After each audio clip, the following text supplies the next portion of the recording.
ॐ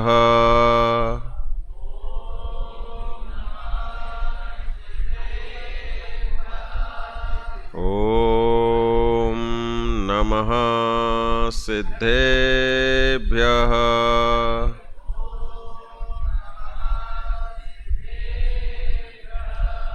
ॐ नमः सिद्धेभ्यः।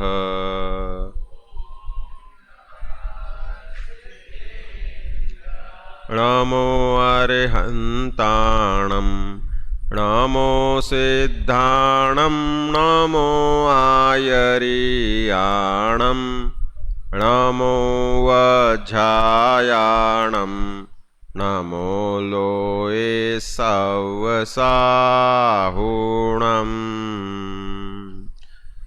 प्रणमीय शिरसा नेमिं गुणरायण विभूषणं महावीरं सम्मत्तरायणनिलयं पायणि समुत्कीर्तनं वोक्षम्। गोमटसार कर्मकांड में 148 कर्म प्रकृतियों का स्वरूप हमने देखना प्रारंभ किया, जिसमें दर्शनावरण की कौन सी प्रकृति हमारे नींद के काल में शयोपशम रूप प्रवर्तती है, ये उत्तर आपको देना है। दर्शनावरण की प्रकृतियों के भेद के अवस्था के अनुसार 9 भेद हैं। उसमें से नींद के दौरान कौन सी प्रकृति शयोपशम रूप रहती है और बाकी सर्वघाती रूप या किस प्रकार से उदय रूप रहती है या आवरण रूप रहती है, वह बतानी है। बताओ भाई, 9 कर्म प्रकृतियों के नाम बता दो। पहले माइक ले लिया क्या पीछे से? हाँ बोलो भाई, दर्शनावरण की 9 कर्म उत्तर प्रकृतियों का नाम बोलो। वंशित? चक्षु दर्शन, हाँ, अचक्षु दर्शन, हाँ, अवधि दर्शन, केवल दर्शन, फिर निद्रा, निद्रा निद्रा क्रम से पहले कौन सी निद्रा आती है सबसे शक्तिशाली? प्रचला स्थानक गृद्धि, फिर उसके बाद प्रचला प्रचला, निद्रा निद्रा, फिर उसके बाद प्रचला प्रचला, फिर उसके बाद निद्रा, फिर प्रचला। देखो इसमें इनकी मिस्टेक्स कहाँ पे हो रही है। तो पहली मिस्टेक तो ये है कि कभी भी चक्षु दर्शन नहीं बोलना है। चक्षु दर्शनावरण, अचक्षु दर्शनावरण, केवल दर्शनावरण, अवधि दर्शनावरण, स्त्यान गृद्धि, निद्रा निद्रा, प्रचला प्रचला, फिर निद्रा और प्रचला। तो इस प्रकार से क्रम है ये इनके दर्शनावरण के भेदों के। अब आप बताओ, नींद में कौन से कर्म का क्षयोपशम पाया जाता है? क्षयोपशम मतलब उघाड़। 9 में से कितनी कर्म उत्तर प्रकृतियों का क्षयोपशम नींद में पाया जाता है और किसका आवरण पाया जाता है? दो, पीछे दे दो। हाँ बताओ भाई, तुम हैंड रेज कर रहे ना? हाँ बता रहे, चलो ये बता। निद्रा हाँ। प्रचला, निद्रा और प्रचला। क्या? स्थान गृद्धि, निद्रा निद्रा, प्रचला प्रचला, प्रचला और निद्रा। इनका क्षयोपशम? क्षयोपशम नहीं, इनका तो उदय पाया जाएगा। क्षयोपशम मतलब उघाड़। हमारे नींद के दौरान कौन सी इंद्रियां चालू रहती हैं? कोई नहीं। हाँ, चक्षु। सर्दी गर्मी लगती नहीं लगती? हाँ, वो किस में आएगी? सपने देखते हो नहीं देखते हो, वो किस में आएगा?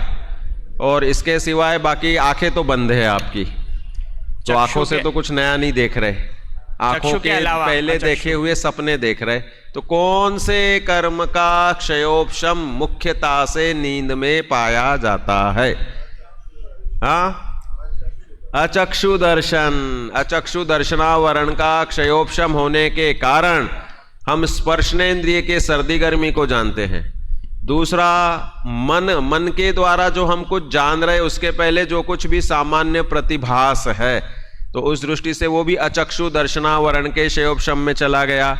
यद्यपि मन डायरेक्ट बिना दर्शन की प्रवृत्ति के भी ज्ञान में प्रवृत्त हो सकता है उसके लिए, लेकिन ज्ञेय अगर बाहर में देखेंगे या इंद्रियों से जानेंगे तब है इस सत्ता के द्वारा उसका सामान्य प्रतिभास होता है। तो इस रूप में केवल अचक्षु दर्शनावरण का क्षयोपशम और बाकी सबका उदय। अवधि दर्शनावरण परमानेंट चालू है, केवल दर्शनावरण परमानेंट उदय रूप चालू है। चक्षु दर्शनावरण आंखें कोई निमित्त से जब ज्ञेय को नहीं जान रहे तब चक्षु दर्शनावरण का उदय है, और बाकी आंखें खोल ली तो सब अपने अपने शयोपशम के अनुसार जान रहे। चक्रवर्ती का शयोपशम 47,263 योजन सूर्य के अंदर के जिनबिंब देखने का है, और हमारा सिर्फ सूर्य आकार देखने का, तारों को छोटे से देखने का, इतना शयोपशम है। तो कहने का मतलब ये कि अपने अपने शयोपशम के अनुसार इंद्रिया प्रवर्तती है और दर्शन की प्रवृत्ति भी वैसी होती है। तो इसलिए अचक्षु दर्शनावरण का शयोपशम और बाकी प्रकृतियों का उदय वह पाया जाता है। ठीक है, कुछ पूछना हो तो पूछ लो।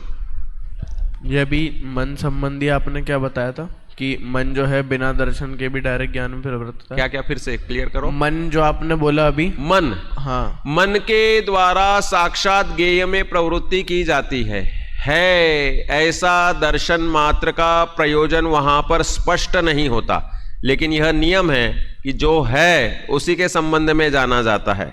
इसलिए वह दर्शनोपयोग उस समय शून्य हो गया हो सो बात नहीं है। दर्शन गुण का परिणमन व्यक्त और अव्यक्त दो प्रकार से है।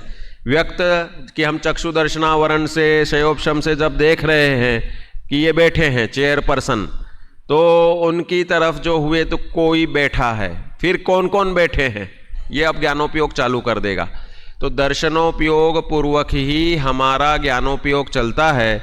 इस रूप में देखा जाए तो मन के द्वारा जाने हुए ज्ञेय के पहले दर्शनोपयोग नियम से परिणमता है। वो समय भेद हमारे ज्ञान गोचर नहीं है, वह अव्यक्त रूप से परिणमता है। डायरेक्ट सपने देखे जाते हैं, उसमें कोई ज्ञेय लुब्ध होकर पहले कुछ है, इतना सद्भाव अव्यक्त रूप से हो जाता है। इसलिए दर्शनोपयोग का कार्य शून्य रह गया हो ऐसा नहीं है। सभी गुण सभी समय परिणमते हैं और कर्मोदय के अनुसार व्यक्त अव्यक्त रूप से हमें वेदन में आते हैं। हम धीरे धीरे आपको डिफाइन करते हैं तो हाँ ये तो होता है साहब, इस तरह से हम जानते हैं। हाँ, और ये जो चक्षु दर्शन और अचक्षु दर्शन होते हैं, तो दर्शन में तो केवल सत्ता मात्र का अवभाषण होता है। बिल्कुल बिल्कुल। तो फिर इन दोनों के अंदर जो अपन को सत्ता मात्र का अवभासमान हो रहा है, तो ये दोनों समान ही रहेंगे या फिर इनमें भी डिफरेंस आएगा? ये इंद्रियों के अनुसार भिन्न भिन्न है और सामान्य प्रतिभास के अपेक्षा से सामान्य ज्ञान मात्र होने की प्रवृत्ति एक मात्र है। तो सामान्य ज्ञान की अपेक्षा हम कहेंगे है इतना। निर्विकल्पको दर्शनम और सविकल्पको ज्ञानम, निराकारो दर्शनम साकारो ज्ञानम। तो जिसमें सत्ता मात्र का वेदन हुआ है इतना मात्र दर्शनोपयोग, और बाकी दर्शन के द्वारा अवभाषण होने के बाद में अवग्रह इहा अवाय धारणा पूर्वक मति ज्ञान प्रवर्तेगा, और फिर मति ज्ञान के द्वारा जाने हुए पदार्थ के संबंध में श्रुत ज्ञान परिणमेगा। अब उसमें ये विशेष है कि हमारा श्रुत ज्ञान हमेशा ही अव्यक्त रूप से व्यक्त रूप से परिणमता रहता है, और मति ज्ञान तो बुद्धिपूर्वक उपयोग लगाने के बाद प्रथम समय से परिणमता है। तो इसलिए मति ज्ञान के अवग्रह इहा अवाय धारणा भेद कर दिए, और श्रुत ज्ञान को द्रव्य श्रुत, भाव श्रुत और द्वादशांग द्वय नेक अनेक दो द्वादश और अनेक भेद उसके श्रुत ज्ञान के करते हैं। तो वो ज्ञानोपयोग दर्शनोपयोग का प्रकरण जुदा है। अब हम अपने आगे के प्रकरण में चल रहे। बोलो भाई साहब, वो वहाँ पर तत्वार सूत्र में इनके क्रम अलग तरीके से दिए, यहाँ पर अलग तरीके से दिए, दोनों के समझ में नहीं आया मुझे। नहीं, तत्वार सूत्र में पहले निद्रा निद्रा निद्रा प्रचला प्रचला। हाँ, प्रश्न बहुत सुंदर है। वहां पर जो दिया है क्रम कर्मों का, वह गहराई से और मंदता की ओर नहीं दिया है।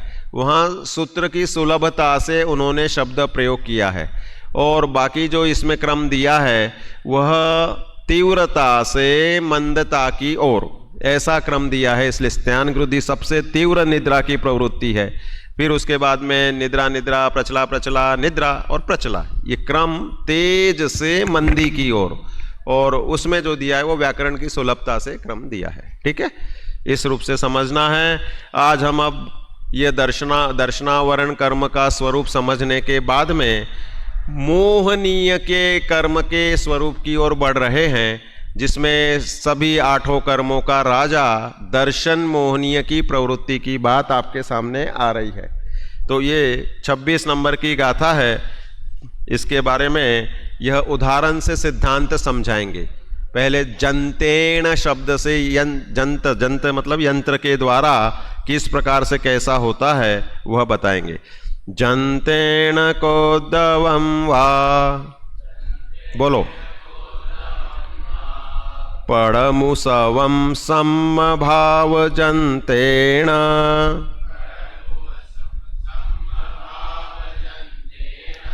मेच्छं दवं तुतिधा असंख्य गुणहीन दौवकमा।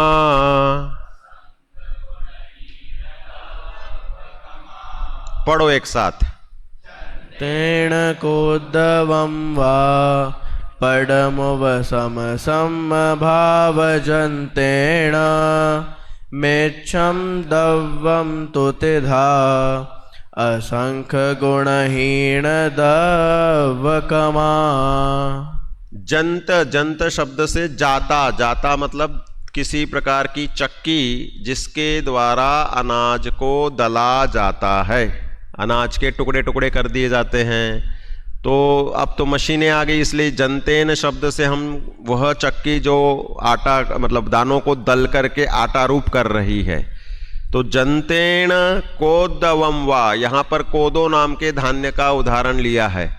हम गेहूं ले लो, चावल ले लो, जो भी ले लो, अनेक प्रकार के धान्य जो हम पीसते हैं, तो उसके 3 इसमें भेद कर रहे हैं, क्योंकि हमें दर्शन मोहनी के 3 भेदों में प्रवेश करना है। तो कह रहे कि कुछ तो ऐसे होते कि दाने टूट गए, ठीक है, कुछ ऐसे हो गए कि जो बहुत छोटे छोटे टूट गए, और कुछ ऐसे हो गए कि जो आटे रूप बन गए। 3 पोजीशन बनती है जब प्रोसेस चल रहा है। तो ऐसे ही अनादि से जीव के साथ में मिथ्यात्व नाम का ही बंध होता है। इस मिथ्यात्व प्रकृति के 3 टुकड़े होंगे। एक मिथ्यात्व रूप रहेगा, एक सम्यक मिथ्यात्व रूप होगा, और एक सम्यक्त्व प्रकृति रूप होगा। और ये उत्तरोत्तर असंख्य गुणहीन दौवकम्मा, ये जो मिथ्यात्व से सम्यक मिथ्यात्व है वह असंख्यात गुणा कमजोर हीन हो गया, और सम्यक मिथ्यात्व से सम्यक तो इतना पतला टुकड़ा हो गया है कि आटा नहीं बना है, लेकिन आटे के सन्मुख है। आटा बन जाए तो निर्मल हो गया, काम पूरा हो गया। तो सम्यक्त्व प्रकृति वह है तो मिथ्यात्व के ही अंश, असंख्य गुणा, लेकिन उसके सद्भाव में थोड़ा सा मोटा आटा जैसे चल जाता है खाने में, ऐसे ही सम्यक्त्व प्रकृति के उदय में जीव के सम्यक दर्शन को बाधा नहीं होती, सच्ची श्रद्धा को बाधा नहीं होती। दोष तो लगेंगे, कभी कभी चबाने में आएगा तो वो मालूम पड़ता है कि आटा थोड़ा मोटा पीसा है, चबाने में मेहनत हो रही है। तो इस रूप में यहाँ उदाहरण से सिद्धांत समझाया है कि जिस प्रकार जंतेन कोद्दवं वा, यंत्र रूप में या उस चक्की में पीसता हुआ कोदो का अनाज धान्य, पढ़मम उवसम समभाव जंतेन, प्रथमोपशम सम्यक्त्व रूप से, पढ़मम और फिर बाद में उवसम सम्म, प्रथमोपशम सम्यक दर्शन कैसे होता है। मिच्छम दवम तु तिधा, मिच्छम मतलब मिथ्यात्व द्रव्य 3 रूप से परिणमित होता है। असंख्य गुणहीन दौवकमा, असंख्यात गुणाहीन हो करके 3 रूप परिणमता है। अब इसमें शब्द आया प्रथमोपशम सम्यक दर्शन, और फिर बाद में द्वितीयोपशम सम्यक दर्शन। प्रथम है तो द्वितीय है। ऐसे कितने प्रकार के उपशम सम्यक दर्शन पाए जाते हैं? क्या जानकारी है आपको उपशम सम्यक दर्शन के बारे में? यह बताना है। क्या जानते हो? प्रथम, द्वितीय, तृतीय, चतुर्थ, ऐसे कितने 14 प्रकार के उपशम सम्यक दर्शन होते हैं क्या? आज्ञा, मार्ग, बीज, ऐसे 10 प्रकार के सम्यक्त्व हैं। तो वैसे ही इसमें भी भेद हैं क्या, बताइए कौन बताना चाहता है। प्रथमोपशम क्या द्वितीयोपशम? दो भाई, माइक दो, पीछे देते जाओ। बोलो। जो प्रथमोपशम और द्वितीयोपशम है, तो प्रथमोपशम तो जो मिथ्यात्व जिस जीव को होता है उसको जब सम्यक तो उसे प्रथमोपशम कहेंगे, और द्वितीयोपशम उसकी श्रेणी की अपेक्षा कहेंगे कि जब वो उपशम श्रेणी चढ़ेगा उस समय जो उसे सम्यक तो वो द्वितीयोपशम कहेंगे। और ये एक भाव में 2 बार हो सकता है। कौन सा? प्रथमोपशम औपशमिक सम्यक तो एक जीव को एक भाव में 2 बार ही हो सकता है। कंफ्यूजन। अभी ये बताओ, तुमने बोला मिथ्यात्व जिस जीव के पास है उस जीव को प्रथमोपशम सम्यक्त्व होता है, यह कथन की समीक्षा करते हैं। तो क्या जिसके पास मिथ्यात्व, सम्यक मिथ्यात्व और सम्यक्त्व प्रकृति अर्थात सादी मिथ्या दृष्टि जो हो चुका है, क्या उसे प्रथमोपशम सम्यक दर्शन नहीं होगा? होगा। तो फिर ये वाक्य अपने को ऐसा करना होगा कि जो एक मिथ्यात्व, अनादि मिथ्या दृष्टि की अपेक्षा या दीर्घकालीन सादी मिथ्या दृष्टि के भी तीनों एक पिंड हो जाते हैं। ये मालूम है आपको? जिसने पहले क्षण में तुमको क्या है वो, तुमको जीवन धन पा मेरी पहली अनुभूति जगी। ये पहली अनुभूति जगी, इस शब्द से बहुत सारे लोग कंफ्यूजन में आ जाते हैं कि हमने कल अनुभूति की, आज पूजन की तो दूसरी अनुभूति की, ऐसे 9 दिन से मैंने वह पूजन की। तो युगल जी साहब से पूछा तो बोले ठीक है तुम बोल लो कि हमारी 9वीं अनुभूति जगी ऐसा उन्होंने कहा था, युगल जी साहब से बात की थी। तो बोले वो प्रथमोपशम सम्यक्त्व के लिए नहीं, वो सामान्य अनुभूति मात्र का वर्णन है। तो प्रथमोपशम सम्यक दर्शन, अब देखो इसका विशेष डिटेल भी अपन साथ में ही प्रारंभ कर रहे हैं। प्रथम मतलब पहली बार हमें यह शब्द समझ में आ रहा है, लेकिन वास्तव में प्रथम मतलब पहली बार वाला नहीं है। यद्यपि अनादि मिथ्या दृष्टि को पहली बार होगा तो भी वह प्रथमोपशम नाम की कैटेगरी से ही सम्यक दर्शन प्राप्त करेगा, और अंतर मुहूर्त इसका काल होने के बाद में वह मिथ्यात्व में आ जाएगा। अंतर मुहूर्त का मिथ्यात्व में रहने के बाद वह शायोपशमिक सम्यक दर्शन में प्रवेश कर जाएगा। शायोपशमिक सम्यक दर्शन में प्रवेश करने के बाद पुरुषार्थ से जो सम्यक्त्व प्रकृति उदय रूप आके खिर रही है, भाई मिथ्यात्व और सम्यक मिथ्यात्व का तो कर रहा है उदयाभावी क्षय, सदवस्था रूप उपशम और देशघाती मतलब सम्यक्त्व का उदय चल रहा है।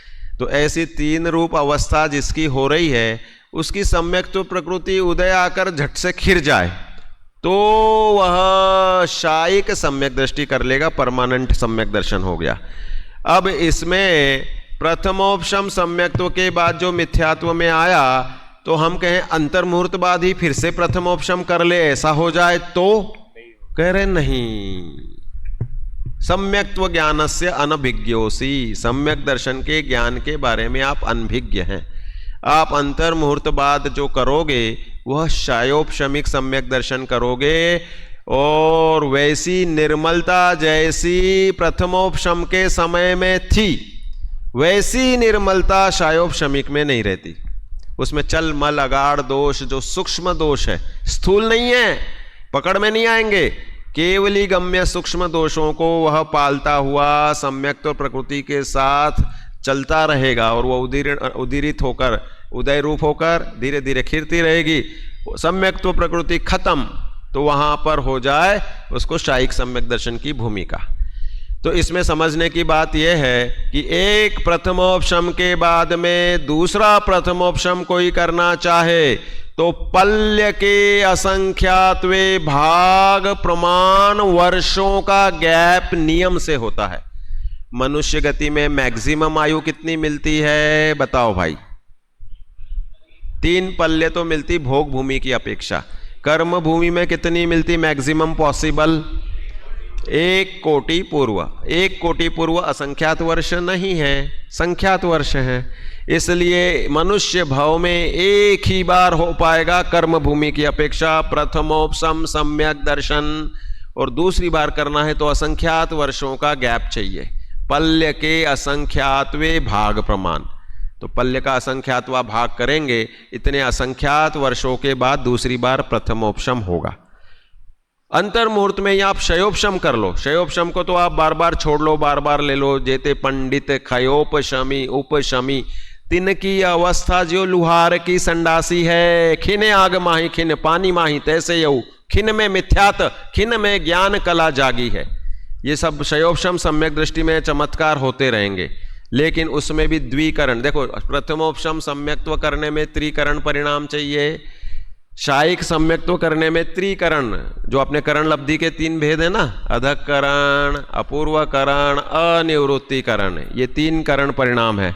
मतलब बुद्धि पूर्वक शुद्धोपयोग के लिए एकाग्रता से बैठना, ये है बुद्धि पूर्वक तत्व की सूक्ष्मता से यह शुद्धात्मा मैं हूं ऐसा संवेदन करना, यह त्रिकरण परिणाम। तो ये परिणाम चाहिए। और तुम कहो नहीं मैं तो खेल रहा हूं, कूद रहा हूं, सो रहा हूं, उठ रहा हूं, बैठ रहा हूं, चलते फिरते, जैसे मुनिराजों को है शुद्धात्म संवेदन 6वें 7वें का चलता है, वैसे हम भी कर ले और हम भी सम्यक दर्शन छोड़ते जाएं, लेते जाएं, सम्यक दर्शन छोड़ते। बोले नहीं, तुम्हें बुद्धि पूर्वक द्विकरण परिणाम करोगे तब तुम्हें होगा यह शायोपशमिक सम्यक दर्शन। उपयोग को शुद्धात्म सन्मुख लाए बिना सम्यक दर्शन नहीं होगा। फिर टिका रहेगा मान्यता में। ऐसा नहीं कि हर सेकंड में अनुभूति ही करना कंपलसरी है। मान्यता का नाम, श्रद्धा गुण का नाम दर्शन है, श्रद्धा है, सम्यक दर्शन है, वह बनी रहेगी। तो अब देखो, आपके इस विवेचिका जिसके पास में है उसमें यह चार्ट दिया है। ये तो इधर उदाहरण आपके सामने आ ही गया, इसको आपने समझ लिया। नेक्स्ट करो। इसमें भेद दिया क्या इन्होंने चार्ट प्रथमोपशम द्वितीयोपशम का, वह हमें देखना है। तो आपके विवेचिका से आधार से लेते हैं हम। देखो, सबसे पहले जब भी धर्म का प्रारंभ होगा तो किससे होगा? प्रथमोपशम सम्यक दर्शन से। द्वितीयोपशम सम्यक दर्शन क्या होगा? कह रहे वो तो बहुत बाद में होगा, वो तो श्रेणी के सन्मुख होता है। देखो, उसकी भी बात बता देते हैं। शायोपशमिक सम्यक दर्शन में 6वां 7वां गुणस्थान चलता रहेगा। जब परिणाम और निर्मल हो जाएंगे और चारित्र गुण में सभी प्रकार के जो भेद हैं, कौन से भेद हैं? चारित्र के मोहनीय के भेद, अनंतानुबंधी 4, अप्रत्याख्यानावरण 4, प्रत्याख्यानावरण 4 और संज्वलन 4, इनको दबा देना। हम उदाहरण देते हैं ना कि भाई 1 गिलास पानी है और उसमें धूल मिट्टी है और उसको हिला दिया तो वो उदय रूप मलिन हो गया पूरा ही। अब धीरे धीरे फिर से स्तब्ध रख दिया, शांत रख दिया, तो मिट्टी नीचे डिपॉजिट हो गई, ऊपर का पूरा निर्मल हो गया। उस स्थूल उदाहरण लेना, उसमें भी पार्टिकल्स रह जाते हैं। नीचे बैठे हुए उस मल को देख करके बोलते उपशमित जल निर्मल हो गया। फिर जिसने ऐसा हिलाया कि वो पूरा मलिन तो हुआ नहीं है, तो शयोपशम रूप हो गया। और जिसने उसमें से मेल निकाल दिया टेक्नोलॉजी से, उसमें निर्मली डाल के या फिटकरी डाल के या कैसे भी टेक्निक से, तो अब वह शायिक हो गया।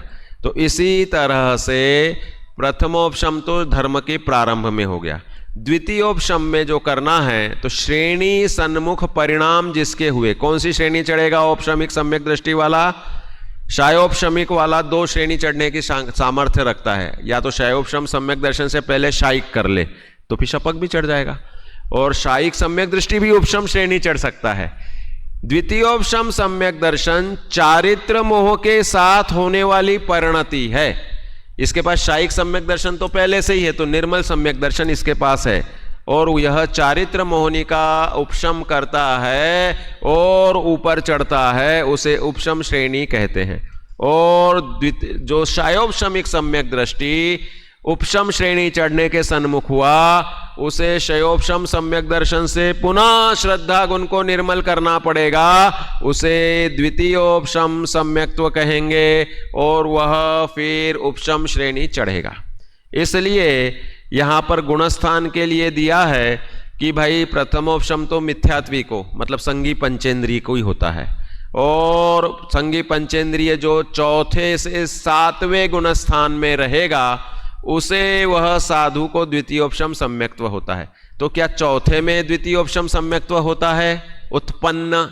उत्पन्नता की अपेक्षा से 7वें में ही होगा। ये चौथा लिखा है, ये मरण की अपेक्षा है, इसलिए इसके गुणस्थान भी आगे देंगे। तो चौथे से 11 रूप गुणस्थान तीसरे नंबर पे ही दिया है। द्वितीयोपशम सम्यक्त्व चौथे से 11वें गुणस्थान पर्यंत विद्यमान रहता है। तो चौथे में कैसे आएगा? उपशम श्रेणी चढ़ गया और उतरते हुए मरण हो गया, तो 11वें से चौथा, 10वें से चौथा, 9वें से चौथा, 8वें से चौथा, 7वें से चौथा। तो इस रूप में द्वितीयोपशम सम्यक दर्शन 4 से लेकर 11वें गुणस्थान तक। प्रथमोपशम सम्यक दर्शन में 7वां गुणस्थान घटाइए भाई, इसमें प्रथमोपशम सम्यक्त्व चौथे से 7वें गुणस्थान तक रहता है और उसका काल अंतर मुहूर्त का है। तो आप बताओ 7वें गुणस्थान में कैसे घटेगा प्रथमोपशम सम्यक दर्शन? बोलो। पहले गुणस्थान में द्रव्यलिंगी मुनिराज हो, अनादि से मिथ्या दृष्टि हो, और फिर यदि वो उसने सीधा 7वें गुणस्थान में गया तो वहां पर प्रथम उपशम सम्यक्त्व। चलो वेरी गुड, सही है, बिल्कुल सही है। पहले से 7वां घटा दिया इन्होंने, फिर छठवें में घटाओ, सेम है, अंतर मुहूर्त में ही चेंज कर लिया तो 7वें से 6वें में अनेकों बार आते हैं, वो भी शयोपशम और प्रथमोपशम सम्यक दर्शन के काल में घट गया। ठीक है, फिर 5वें में द्रव्यलिंगी श्रावक हो, माने व्रत बाह्य में धारण किए हो, और फिर 2 कषाय चोकड़ी का अभाव करके 5वें गुणस्थान में गया हो तो उसके पहले से 5वां घटा दिया, पहले से चौथा तो सब जानते ही हैं। तो इस रूप में चौथे से 7वें पर्यंत की भूमिका होती है। ठीक है, इतना बड़ा काल, इतना अंतर मुहूर्त है कि जिसमें वह 6वें 7वें के झोंके झूले आराम से कर लेगा। यह प्रथमोपशम सम्यक दर्शन का काल इतना समझना चाहिए। ठीक है, हाँ पूछो भाई, क्या पूछना है? भाई साहब, बाया में भले ही द्रव्यलिंग हो पर उत्ती कषाय चौकड़ी का अभाव ही ना हुआ हो तो किसका? बाया में भले ही द्रव्यलिंग धारण करा हो, हाँ, परंतु अंतर में जब प्रथमोपशम हुआ और 3 कषाय चौकड़ी दबी ना, तो फिर दबेगी भाई। प्रथमोपशम सम्यक दर्शन की परिभाषा ही ऐसी है कि जिसकी मिथ्यात्व, अगर सादी मिथ्या दृष्टि हो तो मिथ्यात्व, सम्यक मिथ्यात्व और सम्यक्त्व प्रकृति, 3 प्रकृतियां दबी, और अनादि मिथ्या दृष्टि हो तो मिथ्यात्व ही दबा दिया, और बाकी अनंतानुबंधी की 4 को दबाना कंपलसरी है अगर श्रावक है तो। और द्रव्यलिंगत्व है तो वह अनंतानुबंधी, अप्रत्याख्यानावरण, प्रत्याख्यानावरण 12 को भी दबाएगा। इतना पराक्रमी, 12 ये और 3 ये, 15 लोगों को एक साथ दबा देगा, और उसकी निर्मलता विशुद्धि 7वें योग्य होगी ही होगी। उसके बिना उसे प्रथमोपशम सम्यक्त्व की भी प्राप्ति नहीं कही जाएगी। तो जीव के पुरुषार्थ की बहुत प्रबलता है, विशेषता है, इसलिए ऐसी होती है परिणति। ठीक है, तो अब आगे चलते हैं कि भाई मरण की अपेक्षा बात बता दी थी आपको। अब ये अनुदय और विसंयोजना देखो, द्वितीयोपशम में जो है श्रेणी चढ़ना है तो अनंतानुबंधी की विसंयोजना करनी होती। विसंयोजना किसे कहते हैं? हाँ बताओ भाई, इनको प्रश्न पूछना है, बोलो। हाँ भाई साहब, ऐसा कोई नियम है कि जो शायिक सम्यक दृष्टि है, हाँ, वो उपशम श्रेणी भी चढ़ सकता है? हाँ। तो उपशम श्रेणी चढ़ेगा तो कोई नियम है या फिर ऐसी नॉर्मली उसकी मर्जी थी इसलिए कर लिया? औपशमिक सम्यक, उसको द्वितीयोपशम चारित्र मोह का करना है। देखो क्या है कि शायिक सम्यक दृष्टि भी हो तो भी उसके संज्वलन कषाय का सद्भाव है, मुनि अवस्था में है, समझ लो। ऐसा करें हम, 6वें 7वें गुणस्थान में शायिक सम्यक दृष्टि हैं और वे उपशम श्रेणी मांडेंगे तो कैसे मांडेंगे? तो शायिक सम्यक दृष्टि को श्रद्धा तो वैसे ही निर्मल है तो उसको पुनः द्वितीयोपशम श्रद्धा गुण का नहीं करना है, उन्हें चारित्र गुण का जो उपशम करेंगे उसे द्वितीयोपशम सम्यक्त्व नहीं कहेंगे, उसे कहेंगे कि उनको तो वह उपशम करने के लिए प्रोसेस हुआ चारित्र मोह का, तो वह उपशम श्रेणी डायरेक्ट चले गए। द्वितीयोपशम सम्यक्त्व में श्रद्धा गुण की परिणति को विशेष रूप से लेना है, तो वह जिनके पास शायोपशमिक सम्यक्त्व है, मलिन सम्यक्त्व है, उनको टेम्पररी वो जो निर्मल सम्यक्त्व मिल रहा है श्रेणी के दौरान, वह द्वितीयोपशम सम्यक्त्व नाम पाता है। शायिक सम्यक्त्व को द्वितीयोपशम करने की जरूरत ही नहीं है श्रद्धा गुण के, लेकिन जो प्रोसेस वो चारित्र मोह का कर रहे हैं वो भी उपशम प्रोसेस है। शायिक मोहनी, शायिक सम्यक दृष्टि और उपशम श्रेणी चढ़ेंगे तो वे उपशम ही कर रहे हैं उन गुण स्थान में चारित्र मोह का। अगर शय कर दे तो वहीं पे उनको शायिक ही कहेंगे, फिर तो शपक श्रेणी कहेंगे ना इस रूप में। तो अभी क्या चल रहा था, विसंयोजना किसे कहते हैं, बोलो। अनंतानुबंधी की जो प्रकृतियां हैं वो बाकी की 3 जो कषाय हैं उनमें परिवर्तित हो जाती हैं। बिल्कुल, बहुत सुंदर। अनंतानुबंधी चतुष्क को अप्रत्याख्यानावरण, फिर उसके बाद में प्रत्याक्रम है, इसमें भी अनंतानुबंधी पूरी की पूरी डाइवर्ट करके किसमें करेंगे, अप्रत्याख्यानावरण, फिर प्रत्याख्यानावरण और फिर बाद में संज्वलन, और संज्वलन को कर दिया उपशमित। तो यहां पर पूरी की पूरी कषाय उनकी टेम्पररी अंतर्मुहूर्त के लिए पूरी दब गई, निर्मलता प्रकट हो गई। वह विसंयोजना के प्रोसेस से होती है द्वितीयोपशम सम्यक दर्शन में, और यहाँ प्रथमोपशम में विसंयोजन की कोई जरूरत ही नहीं। इधर तो सिर्फ उनको उपशम करना है, अंतर्मुहूर्त के लिए दबी हुई रह गई। कौन सी, चारित्र मोह की सिर्फ अनंतानुबंधी करनी। प्रथमोपशम में अगर वह श्रावक भूमिका में है तो उसे इतना ही करना है, और अगर मुनि भूमिका में चाहिए 7वें गुणस्थान की भूमिका तो 3 कषाय चौकड़ी को उपशम करेगा। हाँ, यहाँ पर देखना था कि मतलब जो द्वितीय उपशम सम्यक्त्व कर रहा है 4 से 11वें गुणस्थान में, तो यहाँ पर विसंयोजना यहीं पर होगी ना द्वितीय उपशम में? विसंयोजना का प्रोसेस शुरू होएगा श्रेणी के सन्मुख 7वें गुणस्थान में, निरतिशय अप्रमत्त और सातिशय अप्रमत्त। सातिशय अप्रमत्त जो श्रेणी सन्मुख हुआ है तो वह उस समय वह कर्मों को उपशमित करेगा। वो प्रोसेस 7वें के इसमें फिक्स है, इस तरह से समझना।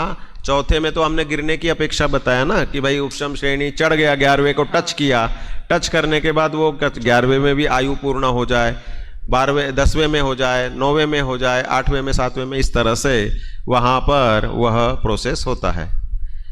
ठीक है, फिर बाद में आगे बता रहे मरण की अपेक्षा प्रथमोपशम में मरण नहीं, द्वितीयोपशम में मरण हो सकता है। ठीक है, इसके आगे चार्ट कर लो भाई, ये वही चला रहे ना इसकी कर्मकांड की विवेचिका की। फिर आगे अपर्याप्त अवस्था, जिसका श्रेणी में मरण हुआ, उपशम श्रेणी में उतरते हुए मरण हुआ, वह अपर्याप्त अवस्था में देवगति में जाएगा, तो वहां निवृत्ति अपर्याप्त अवस्था रहेगी। ऐसा नहीं कि वो लब्धि अपर्याप्त तक जीव बनेगा, ऐसा बिल्कुल नहीं है। तो अपर्याप्त तो अवस्था हो गई ना, तो सूक्ष्म कथन है कि वह उस निवृत्ति अपर्याप्तक अवस्था में वह द्वितीयोपशम सम्यक्त्व का अंश विद्यमान है, इसलिए रह सकता है, ऐसा दिया। फिर बाद में प्रथमोपशम सम्यक्त्व कितने बार होता है, तो कह रहे पल्य के असंख्यातवे भाग बार, असंख्यात बार हो सकता है प्रथमोपशम। लेकिन एक सम्यक्त्व से दूसरे प्रथमोपशम में नियम से कितना अंतर रहेगा, पल्य के असंख्यातवे भाग प्रमाण वर्ष का, असंख्यात वर्षों का गैप, और फिर भी असंख्यात बार हो सकता है, क्योंकि अर्धपुद्गल परावर्तन जो मैक्सिमम पॉसिबल सम्यक्त्व छूट छूट के रहने का है, उसमें यह असंख्यातों बार हो जाएगा। दूसरा, श्रेणी वाला द्वितीयोपशम सम्यक दर्शन कितने बार हो सकता है, तो वो इन्होंने बता दिया था, एक भव में 2 बार, और अधिक से अधिक मोक्ष गमन के पूर्व 4 बार, ये सिद्धांत है। फिर बाद में यह भी बता दिया कि असंख्यात वर्षों का, और ये तो द्वितीयोपशम अंतर मुहूर्त में कर ले। बोलो साहब, द्वितीयोपशम के लिए गैप कितना है, कह रहे कि अंतर मुहूर्त में ही कर ले, लेकिन वो दूसरी बारी होगा, फिर उस भव में नहीं होगा, फिर आगे के भव में करना होगा। फिर अंतर्मुहूर्त होने पर भी इसका काल कम है, किसका, प्रथमोपशम सम्यक्त्व का काल कम है, द्वितीयोपशम का संख्यात गुना अधिक है। असंख्यात गुना नहीं, संख्यात गुना थोड़ा बड़ा है, कुछ अधिक है, ऐसा शब्द लिखा जाता है कि कुछ अधिक है। और त्रिकरण परिणामों की शुद्धि वह प्रथमोपशम में कम है, और श्रेणी वाले जो श्रेणी के सन्मुख हो रहा है उसकी वह नियम से वह शुद्धि विशेष है। इस प्रकार से यहाँ पर हमें समझना चाहिए। ये बहुत बड़ा रोचक प्रकरण, मुख्य प्रकरण हमने यहाँ पर समझा है, और इसमें औपशमिक चारित्र और औपशमिक सम्यक्त्व दोनों की विशेषता समझनी चाहिए। श्रेणी की अपेक्षा औपशमिक चारित्र भी होगा, और जो पहले से चौथे में आ रहा है उसमें औपशमिक सम्यक्त्व मात्र रहेगा। तो इस तरह से यह प्रकरण पूरा हुआ। कुछ पूछना है तो पूछो। आ गया? क्लियर हो गया? प्रथमोपशम द्वितीयोपशम के भेद 100% पूछे जाते हैं, पूछे जाएंगे, और आपको भी कॉन्सेप्ट क्लियर होना चाहिए। पूछिए प्रश्न। हाँ, ये अपर्याप्तक अवस्था में अपन मान रहे द्वितीय उपशम, तो गुणस्थान तो छूट ही जाता है। हाँ, तो चौथे गुणस्थान चौथे में रहेगा। हाँ, चौथे से नीचे नहीं आया तो अपर्याप्त अवस्था में मतलब चौथे, जो विग्रह गति में चौथे गुणस्थान में आ गया द्वितीयोपशम सम्यक दृष्टि, तो वहां पर वह काल उसका बड़ा है और जन्म पहले मिल रहा है, तो वो निवृत्ति अपर्याप्तक अवस्था में पाया जा रहा है। ऐसा नहीं कि वहां पूर्ण हो गया साहब फिर पर्याप्त अवस्था में भी कह दो और वहां पर वो श्रेणी वाला देव हो जाएगा, फिर उपशम श्रेणी का काल देव गति में पहुंच गया, ऐसा नहीं। इसलिए वहां पर चौथे गुणस्थान का सिर्फ निवृत्ति अपर्याप्तक अवस्था तक है। वहां की पर्याप्त अवस्था में वो शायोपशमिक सम्यक दर्शन ले लेगा, या फिर जैसी उसकी भूमिका होगी मिथ्यात्व में आना होगा तो चौथे से पहले में भी आ जाएगा। नित्य निगोद माहिते कड़कर नर पर जाए पाए सुखदानी, और 11वें गुणस्थान से गिरकर कालांतर में लुढ़कता हुआ मिथ्यात्व में भी आ जाए। इस प्रकार से यह अनेक भूमिकाएं इसमें बनती है। इस प्रकार से यहाँ पर अपन ने तीनों ये प्रथमोपशम और द्वितीयोपशम का स्वरूप समझा। अब आगे की गाथा में 15 प्रकार के शरीर की चर्चा प्रारंभ कर रहे हैं। नाम कर्म, मोहनीय कर्म हो गया आपका, ज्ञानावरण हो गया, दर्शनावरण हो गया, वेदनीय को तो साता असाता और मोहनीय के भेद में आपको प्रथमोपशम द्वितीयोपशम का समझा दिया, शायोपशमिक सम्यक दर्शन समझ गए और शायिक सम्यक दर्शन समझ गए। चारित्र मोहनीय के लिए आप पूरे के पूरे भेदों को जानते हो। क्रोध मान मायालोभ सामान्य रूप से अनंतानुबंधी चतुष्क कर देंगे, अप्रत्याख्यानावरण प्रत्याख्यानावरण संज्वलन, ठीक है। और ऐसे ही अनंतानुबंधी की हास्य रति अरति शोक भय जुगुप्सा आदि, और ऐसे ही फिर अप्रत्याख्यानावरण की प्रत्याख्यानावरण, इनकी भी नो कषाय घटाई है अनंतानुबंधी चतुष्क आदि में भाव दीपिका में, कि अनंतानुबंधी के हास्य में और अप्रत्याख्यानावरण के हास्य में अंतर रहेगा। अनंतानुबंधी वाला अन्याय अनीति से हंसेगा, दुष्टता से हंसेगा, और अप्रत्याख्यान वाला न्याय नीति से हंसेगा। बोलो साहब। और फिर प्रत्याख्यानावरण जो हास्य रहेगा दो कषाय चौकड़ी के अभाव वालों का, वह और उसमें मृदुता रहेगी।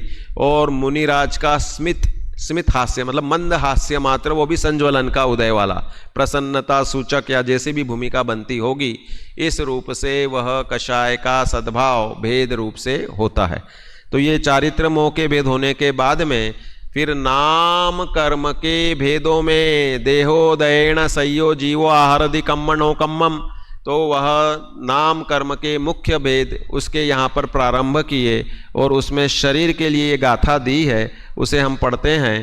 तेजा कम में हिमतिये, बोलो।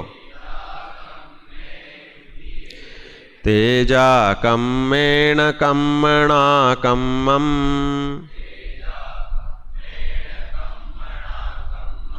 कय संजोगे चदु चदु,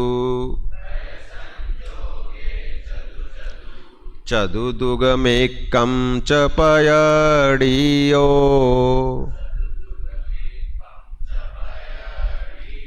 पढ़ो एक साथ।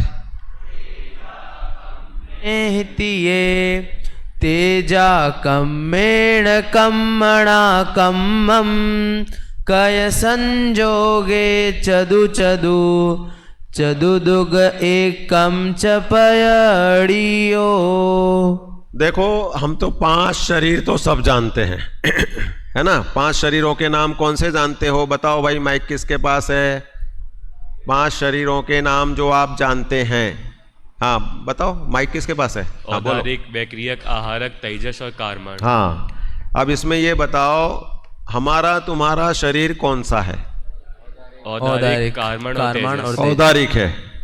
दूसरा, और कौन से एक साथ कितने शरीर पाए जाते हैं? और कम से कम पाए जाते हैं तो कितने पाए जाते हैं? कम से कम 2, अधिक से अधिक 4। अधिक से अधिक कितने? 4। किसको घटेंगे? मुनिराजों को। कैसे घटेंगे? आहारक शरीर और चलो ये सब कॉन्सेप्ट आपके क्लियर हैं, तो 15 शरीर ही सीधे समझने हैं। तो देखो ये औदारिक शरीर का यहाँ पर विवेचन दिया जो आपने, इसी औदारिक शरीर के साथ में कॉम्बिनेशन बनेंगे। कैसे बनेंगे कि तेजा कम में हिम तिये, तेजस कारमान के साथ में औदारिक आदि 3 का। तिये शब्द से कौन से लेने हैं? औदारिक, वैक्रियक और आहारक। देखो कॉम्बिनेशन लिखने में लोग गड़बड़ा जाते हैं। लोग कैसा कॉम्बिनेशन बना देते हैं? औदारिक वैक्रियक, औदारिक आहारक, औदारिक ऐसे कह रहे, इनका नहीं। आपको तेजा कम में ही मतलब तेजस और कम में ही मतलब कारमान, तेजस और कारमान के साथ में किसके कॉम्बिनेशन बनाने हैं? औदारिक, वैक्रियक और आहारक, इनके कॉम्बिनेशन बनेंगे। फिर कैसे करेंगे? तो कह रहे तेजस का तेजा कम्मेण कम्मणा। फिर बाद में अभी बता देंगे आपको, जैसे 3 बनाने हैं पहले तो औदारिक लेंगे और फिर इसके बाद में तेजस और कारमान के कॉम्बिनेशन बनाएंगे और औदारिक का भी कॉम्बिनेशन बनेगा और इसके सिवाय जो बनेगा वैक्रियक का भी बनेगा और इसके सिवाय आहारक का भी बनेगा। ऐसे 15 भेद का चार्ट भी इसमें आपके शायद पीपीटी में भी आएगा। तो अभी देखते हैं तेजा कम्मेण कम्मणा। फिर कह रहे तेजस और कारमान का भी एक कॉम्बिनेशन बनेगा, तेजस से तेजस का और तेजस कारमान का। और कय संजोगे मतलब संयोग करने पर क्या क्या बनेंगे? चदु चदु चदु। कितने बार हो गए चदु? 4 4 4 3 बार हो गए। फिर दुग का कितने बार आएगा? 2 बार। दुगम 2 बार बनेंगे ना, तेजस और तेजस कारमान। और एक वाला सिर्फ कारमान शरीर का रहेगा। देखो अब चार्ट से क्लियर हो जाएगा आपको। पयड़ियो ये प्रकृतियां हो जाएंगी। तो इनके स्वरूप के बारे में रोचक जानकारी है कि भाई कैसे कैसे शरीर बनते हैं संसार में। हम तो यही जानते हैं कि हम तुम सब औदारिक, तीर्थंकर भगवान परम औदारिक, और तेजस कारमान सबके साथ में चिपके हुए हैं। संसारी जीवों के विग्रह गति में आपने बता दिए तेजस और कारमान रहते हैं, सही है ना। तो ये जानने के बाद में आप बता रहे हैं कि औदारिक शरीर से कॉम्बिनेशन अलग अलग होंगे। देखो ये इन्होंने बता दिए इसमें प्रधान शरीर, तो ये इनके कॉम्बिनेशन बनेंगे औदारिक, वैक्रियक, आहारक, तेजस कारमान के। तो देखो कैसे बन रहे हैं, तो आपके सामने चार्ट पे आ ही गया है। औ लिखा है वह औदारिक औदारिक प्लस औदारिक मतलब औदारिक शरीर से औदारिक शरीर निकलेगा, बनेगा। ऐसी कौन सी प्रकृतियां हैं? सब शरीर नाम कर्म की ऐसी विचित्र योग्यता है। और इसके लिए उदाहरण दिए जाते हैं चक्रवर्ती के कि औदारिक से औदारिक शरीर कैसे बनता है, क्योंकि देवों का तो वैक्रियक है, उनके में वैक्रियक से वैक्रियक बनने का तो हम जानते हैं कि इंद्र महाराज आते हैं और विक्रिया से मैक्सिमम इंद्र की विक्रिया कितनी हो सकती है क्वांटिटी में, ये मालूम है आपको? 51,22,88,013 इतनी विक्रिया सौधर्म इंद्र का इंद्र कर सकता है। वह उसकी वैक्रियक का उदाहरण रहेगा। चक्रवर्ती कितनी विक्रिया कर सकता है? मैक्सिमम 96,000। तो वह औदारिक शरीर की परिणति, उसे हम विक्रिया कह देते क्योंकि विशेष क्रिया, विक्रिया शब्द से क्या है? विशेष क्रिया। वह औदारिक में भी हो सकती, तो हम कह देते कि चक्रवर्ती अपनी विक्रिया करके, तो हम सोचते वैक्रियक शरीर आ गया क्या यहाँ पे? कह रहे नहीं, वहाँ पे औदारिक शरीर की वह विक्रिया है। तो इस रूप में औदारिक का उदाहरण हो गया, वैक्रियक का उदाहरण हो गया। आहारक शरीर किसको पाया जाता है? मुनिराज को, जिनको आहारक रिद्धि प्रकट हो गई तप के सामर्थ्य से। तप मतलब 2 प्रकार से तप, एक तो साक्षात शुद्धोपयोग रूप परिणति, और बाकी जो शुभोपयोग उसके साथ में नियम से रहता है अबुद्धिपूर्वक का या बुद्धिपूर्वक भी, क्योंकि आपके अनशन, उनोदर, वृत्ति परिसंख्यान, रस परित्याग, विविक्त शय्यासन, काय क्लेश, ये 6 के 6 तप बहिरंग रूप से विशेष हैं। तो इसमें शुभोपयोग की मुख्यता है, क्योंकि विविक्त शय्यासन से जीवों की रक्षा करना और स्वयं के परिणामों को संभालना, अनशन करके शरीर के निमित्त से राग द्वेष रूप नहीं परिणमना और शुद्धोपयोग का साधन करना। तो ये शुभ भाव की आहार में नियम से बनने की प्रक्रिया में कुछ ना कुछ सूक्ष्म हिंसा रहती ही रहती है। तो इस तरह से शुभ भाव की मुख्यता भी है और शुद्ध भाव की भी है।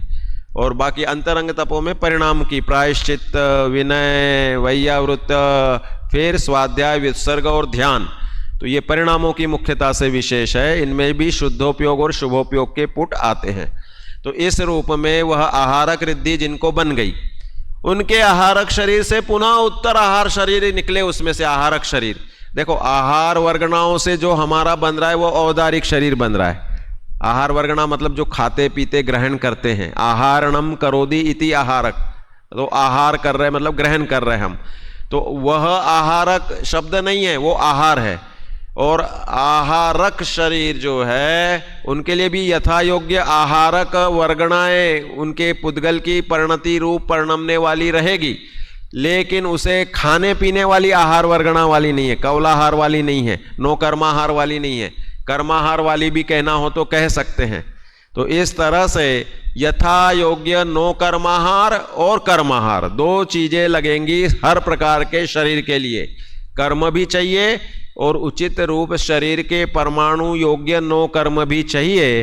तो वह आहारक में से निकला हुआ दूसरा आहारक पुतला, वह आहारक शरीर का उदाहरण है। 3 शरीर के उदाहरण हो गए अपने।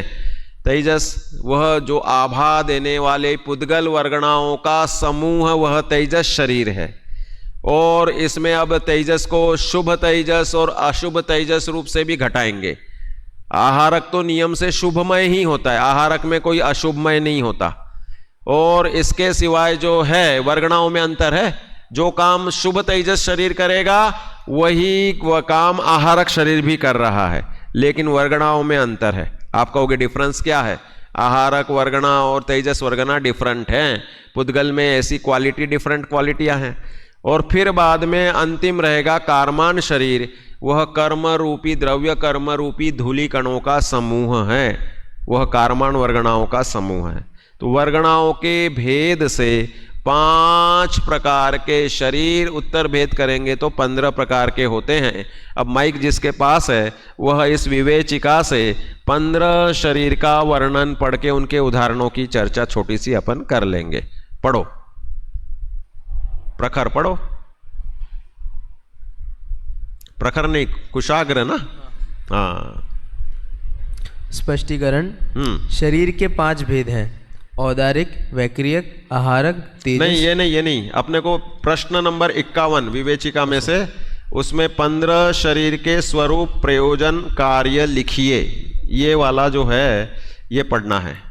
उत्तर, इन शरीरों का स्वरूप, प्रयोजन का कार्य निम्नलिखित है।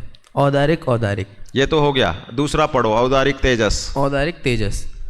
तेजस समुद्घात के समय मुनिराज के शरीर से निकलने वाला शरीर पुतला औदारिक तेजस शरीर है। ठीक है। तेजस रिद्धि जिनको प्रकट हो गई उनके औदारिक शरीर से तेजस पुतला निकलेगा, तो उसे सिंपल शब्द दे दिया औदारिक तेजस। नेक्स्ट। तीसरा, औदारिक कार्मण। मारणांतिक समुद्घात के समय भावी शरीर के स्थान का स्पर्श करने के लिए जाते हुए आत्म प्रदेशों के साथ वाला कार्मण शरीर औदारिक कार्मण शरीर है। हाँ भाई, मारणांतिक समुद्घात जानते हो भाई? अंतर मुहूर्त पहले मूल शरीर को छोड़े बिना नवीन जहां जन्म लेना है वहां आत्म प्रदेशों का स्पर्श करके बैक टू पैवेलियन लौट आना, यह है मारणांतिक समुद्घात। उतने क्षेत्र तक प्रदेशों का फैलना मूल शरीर को छोड़े बिना, तो वह स्पर्श करने के लिए जाते हुए आत्म प्रदेशों के साथ में कार्मान शरीर हर जगह साथ नहीं छोड़ता है। संसार में 2 ही अवस्था, एक कार्मान शरीर की अवस्था है जिसमें कभी साथ नहीं छोड़ता, और दूसरा साधारण वनस्पति कायिक हैं जो जन्म मरण तक साथ निभाते रहते हैं, इस तरह से। हाँ, आगे। औदारिक तेजस कार्मण। औदारिक शरीर में से निकलने वाले तेजस शरीर के साथ वाला कार्मण शरीर औदारिक तेजस कार्मण शरीर कहलाता है। औदारिक तेजस कार्माण में कह रहे हैं कि तेजस के साथ साथ कार्माण भी रहेगा, लेकिन भेद औदारिक तेजस दिया हुआ है साथ में, पहले अपन पढ़ चुके। मतलब ऐसी परिणति होती है कि जहां कार्मान शरीर रहे और जहाँ औदारिक तेजस मात्र रहे, इसलिए उसका भेद यहाँ उल्लेखित किया गया है। आगे। वैक्रियक वैक्रियक शरीर क्रीड़ा आदि के लिए देवों द्वारा मूल वैक्रियक शरीर से बनाया गया दूसरा शरीर वैक्रियक वैक्रियक शरीर है। ठीक है, क्रीड़ा आदि के लिए हमने बता दिया। इंद्र का विक्रिया 51,22,88,013, ललितांग देव जो आदिनाथ भगवान का भव था उसमें 10,24,000 प्रकार की विक्रिया करने की उनकी क्षमता थी। हर देव की पृथक पृथक है विक्रिया, अलग अलग 32 मिनिमम होती है विक्रिया करने की क्षमता, इस रूप से जानना। आगे। वैक्रियक तेजस क्रोध के आवेशवश देवों द्वारा बनाया गया तेजस शरीर वैक्रियक तेजस शरीर है। हाँ, वैक्रियक तेजस में देवों के द्वारा जो नगर नाश आदि काम करने हैं, तो गुस्से से जो उन्होंने की विक्रिया, उसमें तेज का साथ में पौद्गलिक पिंडो तेज रूपी जो है, तो वैक्रियक तेजस नगर नाश आदि के लिए क्रोधवश किया गया, आवेशवश किया गया शरीर। आगे। वैक्रियक कार्मण देवनारकियों का मारणांतिक समुद्घात के साथ वाला कार्मण शरीर वैक्रियक कार्मण शरीर है। हाँ, वैक्रियक कार्मण में देवों के मरण का मारणांतिक समुद्घात। आगे। वैक्रियक तेजस कार्मण देवों के क्रोधवश निकले हुए तेजस शरीर के साथ कार्मण वैक्रियक तेजस कार्मण शरीर है। हाँ, जिस तेजस के साथ कार्माण भी है तो उसको अलग से यहाँ पर परिभाषित किया गया है। जिसमें सिर्फ तेजस है वैसी अवस्था बनती है, तब वेदों में लिखा है। हम कहेंगे कार्माण कहाँ रह गया उसमें, कह रहे कि उस क्षेत्र में उस जगह जब वैक्रियक तेजस बन रहा है तो वैसा बन रहा है। हाँ भाई बताओ, हर्ष कुछ बता रहे, माइक दो हर्ष के पास में। हाँ, देवों के तेजस शरीर कब होता है, तो इसमें क्या दिया अपन ने पढ़ा ना, वैक्रियक तेजस क्रोध के आवेशवश देवों द्वारा बनाया गया वैक्रियक तेजस। लेकिन तेजस समुद्घात जो है वो केवल 6वें गुण स्थान में ही संभव है। तेजस समुद्घात तो मुनियों में घटेगा। हाँ, तो फिर यहाँ पर और तेजस शरीर भी उन्हीं के बनेगा ना। हाँ, मुनियों के अलावा कोई वो आहारक तेजस में चला जाएगा। 3 प्रकार के तेजस मिलेंगे ना, औदारिक तेजस, फिर बाद में वैक्रियक तेजस, आहारक तेजस, फिर तेजस भी भेद दिया ना, तेजस तो तेजस भी है। देव कब करेंगे तेजस समुद्घात या फिर तेजस शरीर? इसमें नगर नाश का लिखा है इन्होंने, करिए जरा नीचे एक बार।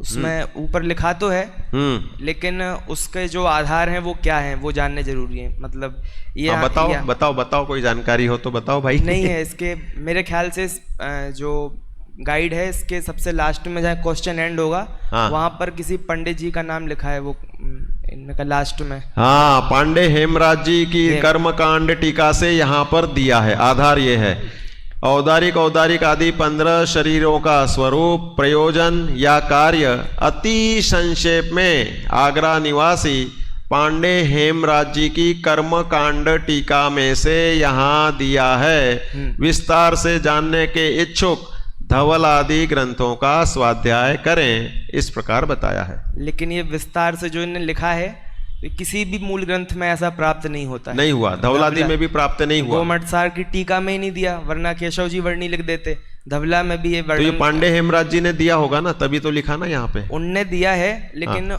वो तो मतलब उनके पास नया स्रोत तो आ नहीं सकता है, जो भी आएगा वो कोई ना किसी ग्रंथ से आएगा। बिल्कुल। तो ये जो वर्णन है ये किसी ग्रंथ में प्राप्त नहीं होता है, और देवों के कभी भी तेजस समुद्घात पॉसिबल ही नहीं है। धवला पुस्तक 4 में 4था गुण स्थान बस बताया, 6वां गुण स्थान बस बताया, और मिथ्यात्वी को नहीं होगा। वैक्रियक हुआ, लेकिन तेज उसका भेद ही बनाया वैक्रियक तेजस। चलो अपन चर्चा करते हैं, इनका समय हो गया। यहाँ पर अपन विशेष चर्चा करेंगे कल के सत्र में। बोलो महावीर भगवान की जय हो।